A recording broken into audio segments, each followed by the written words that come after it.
Today marks the halfway point of the 2004 American Le Mans Series and the fourth race in 5 weeks. The drivers and teams have been tested by the busy summer schedule, but tired or not, they'll all lift for today's 5th round of the American Le Mans Series. One of the storylines that's been on everyone's tongues for more than a year now is the ongoing and very interesting battle between the champion Audi and the Dyson Racing Lolas. Well, indeed, Lee, in qualifying this year, it has been a titanic battle between the two teams, with pole position here today in Portland. Dyson Racing now lead those stakes 3-2. And yesterday it was Andy Wallace driving the number 20 machine, taking it to his first pole position in over 5 years, Andy. Over your teammate Birch, did the team have anything to say about that last night at dinner? Oh, leg pulling, leg pulling, leg pulling. No, they never let it go, do they? No, but to be honest, we really work together as a team, always. And right up until the last session, we were comparing setups, which I don't know if too many teams will do that, because we knew that one of us may get pole position. So great to be a part of this team, and I'm very, very happy that Goodyear gave us such great tyres too. I'm Andy Wallace, driving Dyson Racing car number 20 with Chris Dyson. Hi, I'm Clint Field from Dublin, Ohio, driving the number 30 Marquee Financial Lola B2K40 Judd. I'll be driving with Robin Liddell this weekend. I'm Oliver Gavin. I drive the number 4 CompuWare Chevrolet Corvette, and my teammate is Olivier Beretta. I'm Mark Lieb. I'm racing the 24 McKenna Mail-to-Web Alex Straub Racing Porsche together with Romain Dumas. We go racing in Portland, American Le Mans Series style. Ian James at the back of the pack dives right to the inside. Meanwhile, Chris Dyson leads the way, and JJ Lehto goes around the outside into the festival curves. Patience, boys. They wreck a lot of race cars right in this corner right here, the festival curves. Not much room to go side by side. Right on board right now, JJ Lehto trying to get the inside. JJ is impatient, really putting the pressure on Chris on the opening lap. Outside, side by side, Lehto, oh, that was a dangerous move, but he pulled it off beautifully. Picking on Chris Dyson early on, trying to get a lead, because right behind that, of course, is the 16. He'll want to get by here too. Make no mistake about it, they were frustrated by not being able to put that car at least on the front row, let alone not on pole position. Butch Leitzinger. And he's responded quickly. Butch Leitzinger's got to get by. They cannot let that Audi take off like this and run away on the first lap. Top of the straight, you see Olivier Beretta has got by our P2 class pole sitting car now. Butch Leitzinger, and it looks like Chris Dyson let him through. Yeah, he did. He finally got the temperature he needed up the tires. Chris said, okay, you're faster than the 2 cars right now. Go on, I'm not going to hold you up. GT class leading car. It is the 24 of Romain Dumas, the pole man. 3 consecutive poles. And we must congratulate Alex Job Racing, their 22nd consecutive pole position. That is an incredible run. On board with the 45. This car had to start from pit road. A change of engine after. Look at this on the inside, coming up on the inside of the Panos and the sister car. Good forceful driving from Johannes van Overbeek. That was Gunnar Jeanette in the Panos back there. Passes the sister car as well. Back at Portland, and you're looking at JJ Lehto. Race leader is off the track.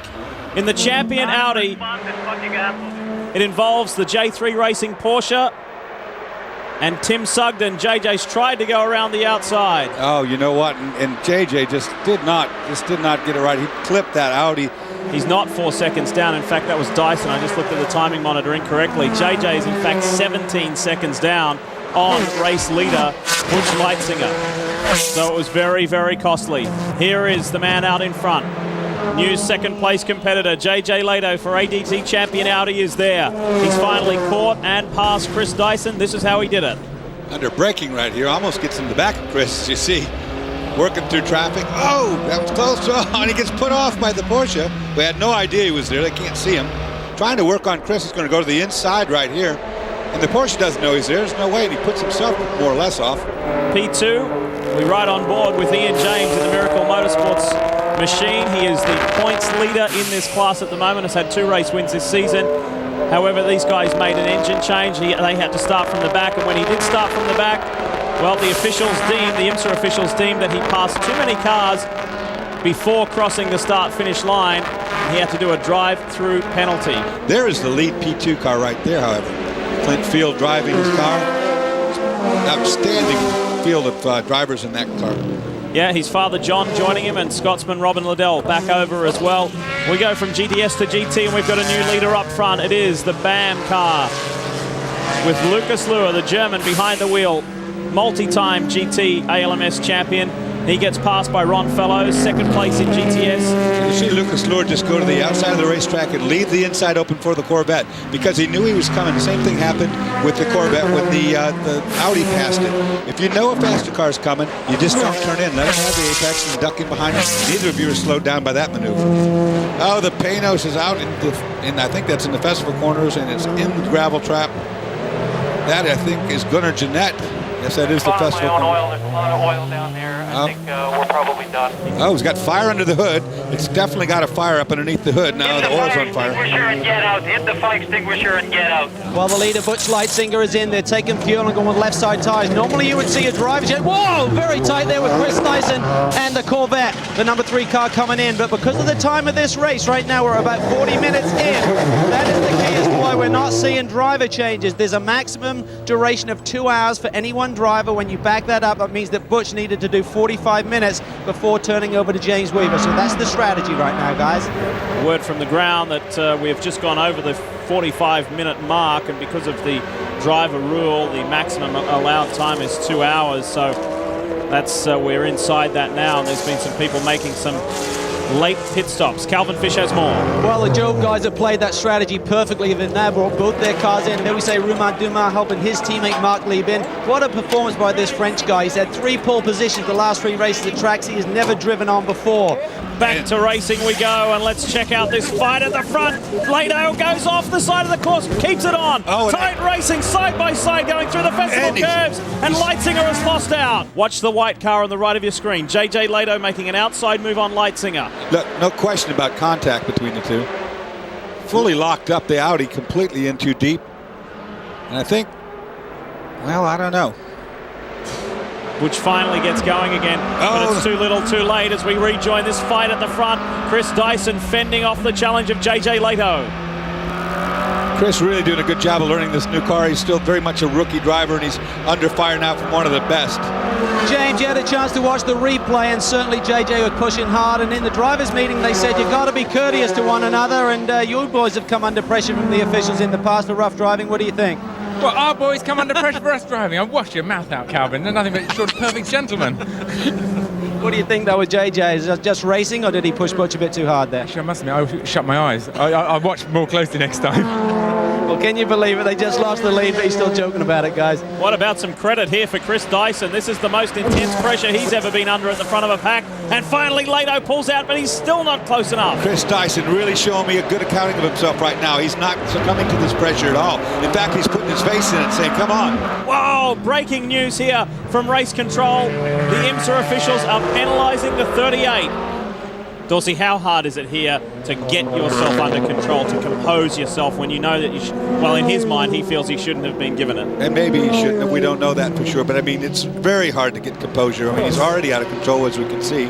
This is just going to add fuel to that fire. And while we were enjoying that scintillating battle up front between Dyson and JJ Lehto, we've had a change of lead in the GT class. Different fuel strategies in GT. Lee, David Murray, and Johannes van Overbeek both decided to stay out. They did not pit under that first full course yellow. Marc Lieb, Lucas Lohr, Timo Bernhard, they all came in, as did the number 66 Racers Group car and the number 35 Ferrari of Lazzaro and Kellners. Once again, bad luck has befallen those guys. An engine misfire has sent them back into the garage area. They are done for the day. Lee? Here they are, back at the front, first and second in class, first and second overall, and JJ may not be quite so patient this time round. I don't think he's been patient first time around, to be quite honest about it. But JJ Lehto made up a huge deficit very quickly, so he is much quicker than Chris right now. This is a very, very inspirational drive from Chris Dyson, but can he hang on now? Lehto tries to squeeze through on the inside. Couldn't quite do it as they come up on the damaged 23 Jobe Racing Porsche. Well, the number 4 car is in. Ollie Gavin reported the right front. He's back underway, and just yesterday I was talking to Ollie. He said, I can't believe the luck that the number 3 car has. We seem to be the fastest car week in, week out, but we just can't seem to buy a break, and it seems to bitten them again here. Right front, slow leak, they had to pit, Lee. And JJ Lehto can't buy a break either. He locked it up there on the inside, trying to make a move on Chris Dyson, and Dyson snapped back in front of him. Watch this. Talk us through, Dorsey. Lehto tried to set up Chris Dyson to trap him behind this car in front. Right now they're side by side, no question. Chris, on the other hand, just says, no, I'm not having any of that. I'm going to run you out into the grass if you do this to me. Here we go. Look at this, Lehto again. I tell you what, JJ trying just any place, any time that he can get. Now, if you're Chris Dyson, I mean, you have to be as cool as a cucumber, or just take your mirrors and turn them the other way. I don't even want to see this. Inside, Lehto on Dyson. Oh, that's as close as it's been. JJ Lehto, one of the world's best sports car racers, in the best sports car ever built in the world, more than likely. I've driven it. I don't know of anything better. As we went to the break, we showed you the Miracle Motorsports pit stop being... Lehto's been hit by the Corvette. Well, you look at that. Chris Dyson will be laughing at that one. There is Chris Dyson going into festival curves, followed by Lehto. Now watch the Corvette come up. He can't get stopped here. Oh, no. Just a mistake, and puts JJ around. There's no denying what happened. Gavin will now, we hear, receive a stop-and-go penalty, just exactly like JJ Lehto did for the very same thing, contact with another car, which resulting in a spin. Now he's 14.4 seconds. So twice we've seen him come back from in excess of 18 seconds down. He's now 14.5 seconds down, and that was the third punch. What do they say? Everything happens in threes? Well, that was it. Now here's the deal, though. The Audi right there, along with Butch Leitzinger, running lap times at 1:06. Oh, look at Butch. Butch has now hit JJ Lehto. Oh, my gosh. My goodness. Butch got hit by the Corvette, too. This is smash-em-up derby time. They are going everywhere, and it's the same car. It's the 4 of Oliver Gavin was tangled up in that. Now, damage to the front end of the Audi, no question about it this time. Look at the front end right here. Big gaping hole right there. That's going to cause major problems. It's going to make big understeer, stack up under braking right in that area. All 3 wide. Oh, dear. What a mess. We go from the front to GT, and the new leader is Mark Lieb, and it's an AJR Alex Job Racing 1-2, and of course he is back in that top spot courtesy of Johannes van Overbeek's pit stop. We saw Murray was the first, those 2 guys that were slightly off sequence from the other teams, the Flying Lizard car and the Peterson White Lightning car. They've both since pitted, and Lieb and his teammate Timo Bernard 1-2 at the moment. And you see the 16 of Butch Leitzinger coming on pit road. He receives a stop-go penalty for hitting JJ Lehto. And that one there, I don't know, I believe in consistency in penalties, but this was a racing incident where 2 slower cars balked up everybody. These guys were really hard at it. This penalty is consistent with the others from one standpoint. From the other standpoint, I don't think it's necessary. Oh, no, he stalled it. And he stalled it. After being in the penalty box. And from 12 plus seconds down, here he is. JJ Jaws is back. He's on the outside line, though, going down into the right-hander. We saw him do it to Leitzinger earlier on. Lehto fancies his chances. He squeezes Chris Dyson. Brilliant move. Absolute top draw move by JJ Lehto. Dyson ended up not in the right gear. When he did that, he let him have it easy enough, but he didn't get the downshifts done, and as a result, he doesn't come off the corner like he should have. Now, the 38 is going to check out. Well, JJ Lehto brings the leading number 38 machine into pit lane, and we're looking at that nose right now. It's definitely bumped a little bit. The team says unless the officials claim that there's a problem, if he gives it the thumbs up, they're okay. He gives it the thumbs up. So Charlie here, the steward, has said no problem with the nose. The team will elect not to change it. JJ Lehto strapping in his teammate Marco Werner. What a spectacular job. I can't even say it. Chris Dyson has done today. He will hand over driving duties to Andy Wallace. It will be 4 tires, and interestingly enough, they're going to go to scrub tires on this car. They are not stickers, they are scrub tires. Meanwhile, here comes the 38. Marco Werner flashes by and picks up a spot. So the 16 is in the lead because of this pit stop cycle. But the champion team out in front now. The most hotly anticipated interview. Here is JJ Lehto with Calvin. Well, after a slug of energy drink, JJ Lehto finally. What a day. Talk us through the many incidents that you were involved in. Well, first of all, there was one of the GT Porsches. Didn't see me at all, completely blind already in the beginning of the race. I don't know how he's surviving all the way to the end, you know. But the guys are not just looking the mirrors or flags at all. And he hit me in the back, spun, stalled the engine, took a long time to start it up. Lost, I don't know, 15 seconds or something, gained it back. Then again, you know, something happened, you know, somebody hit me. I got the penalty. What about the move with you and Butch in the chicane? You got on the inside of him into the left-hander, and they made the call that you were rough driving effectively. Well, that was the most ridiculous thing, you know. Rough driving, I don't know what's rough driving. If you break all the bodywork and, you know, destroy the other's race, you know, that's rough driving, you know, but that was racing and fighting for the situation and position, you know, that was the biggest thing. Well, Clint Field, people at home think this car runs on gasoline, but obviously it needs electricity too. What seems to be the problem, buddy? Well, we came in, everything was running great. You know, we had a couple laps left on the Miracle Motorsports car, but you know, we had a problem earlier this week where we come in and there would be no power when we try to shut it back or turn it back on. So there's no power. I think we just got it. We switched the batteries, so hopefully we can catch Miracle. Tim Mundy is communicating with Leo Hindry. Problems for the BAM Porsche. Tough break. Oh, trouble. The 23. The 23 has had a big collision. Contact there, and Timo Bernard behind the wheel. And look at this, here's Johnny Molam. He's got a battle on his hands. Beretta, the two-time winner in GTS here at Portland International, is chasing the Englishman down. The key there is those Pirelli tires. I spoke to Jim Bell and he said we had to go with the softer compound. We spoke earlier about... Whoa! He gets him and puts him around. I mean, he could have. I think that's an avoidable accident, and I think you'll see the number 4 in the penalty box here just a few minutes. Olivier doesn't hit him in the front part of the car. He definitely hits him in the rear part. Prototype 2 class leader on pit road, the Miracle Motorsports machine. And the problem is right now, this is not routine. The crew are going inside the cockpit. The gear shift lever is broken, so they're having to effect a repair here. So this is costly. We saw the 30 car on the pit lane. The 56 car is out of action, so these two cars are going for the win here this afternoon. Back in the action here, and the 20 car at one time was a race leading car. Andy Wallace did get this car to within 22 seconds of the lead, but problems, Calvin.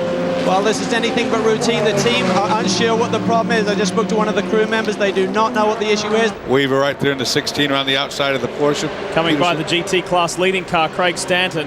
Now, Audi's trying to position himself around the outside. Is on the outside. This is first and second in the race, but in the reverse order to which you see them. James Weaver is in fact running second. That's the lead car there, the ADT champion Audi.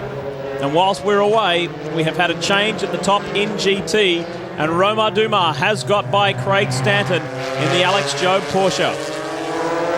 These GT guys putting on a whale of a battle. All these Porsches trading it out back and forth all day. Not very much distance between any of them. There's Craig Stanton. There is the lead car. The Frenchman out in front. The 6 car's got some trouble. The Tracy Crone car being pushed in now, finally. It was at the entrance to pit in, but it wasn't across the yellow line that designates the pit in, so they had to have a couple course marshals push it past the line so that these guys, the crew, could pick it up from there. Darren Law, Johannes van Overbeek drove together in the ALMS back here in 1999 in Portland. So happy memories. Great to be back here together. And now the driver from Phoenix, Arizona, set to pounce on Craig Stanton. Now remember, they're only got a lap or so to go, and they're fighting for position. This Corvette could screw this thing up. Not intentionally, I'm sure, but it could get right in the middle of it. Stanton's got the inside line. Now if this gets sideways, doesn't quite as badly as we thought. Darren Law's got a clean run. He's in front now. Law takes over second. Marco Werner, JJ Lehto. Lehto, take nothing away from Werner, but Lehto was the star of the show. He came back, he rebounded, and what a stunning day for the ADT champion Audi. 4 wins in 4 races. Marvellous work. John Field, Clint Field, and Robin Liddell, they pick up their 3rd victory of the season. Calvin Fish. JJ Lehto is certainly ecstatic. You were the star of the show. It was a highlight package just for you today. Oh, I tell you, it was just so difficult today. Everything went wrong, but at the end, we won it anyway. So it was really hard working, and I have to say that the team did such a good job all the time. Pit stops, all the tactics, whatever. I got all the penalties. I made all the mistakes, but at the end we got it anyway. So it's this is the best race I have had for a long, long, long time.